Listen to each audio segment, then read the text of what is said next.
ntago nzijyana Shuma utanyiintroducing arizancanga mula nsasha mula mbona nzakwama utabyipevera ngeri sangora Mbirira dade mbirira mami wawe bidatinze umukwe wabaraje yakunze umwana wanyu disi bambari proud iwe cyane nagajya aca ku ruhande mbwirira musaza wawe lo andebe kuri TV utunga agatoki ngo do babwire ko ndi kado ndi na kapu ufite do babwire ko n'inshingano z'urugo ngo washo yakatiye misi wa demiri ankunda nazwi naha mu mudugudu babwire ko ngukunda binarenze babwire ko saro y'iwanyu magera ikirenge genda ubabwire ko buhari windushya kandi ubabwire niba upfa ntuzambaze ntago nzijyana utanyiintroducing arizancanga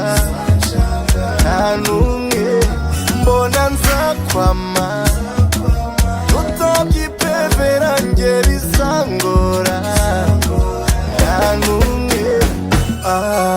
bambe nyuzuza bambe tumika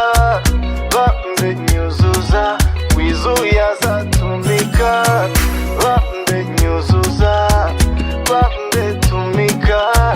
bambe nyuzuza wizuye azatumika bwira nyokorome wawe konje si ruswa gusa afata agakonje bwira anti wawe yake konji batega amaboko umugabo wawe araje hobe ese ufite mukuru wawe home uze gufata phone nawe umume kuri ko afite akabazo nanagakemura n'itoto mfite umwuka uhagije twaganira sinsabe ipombo mbwirira abashuti mwiganye kubonye diplome utavanye mu makaye mbwirira bwa busore bukwihesha keya bukura amabisa ububwire ko budusema genda ubabwire ko buhari windushya kandi ubabwire niba upfa ntuzambaze ntago nzijyana utanyiintroducing arizancanga nta n'umwe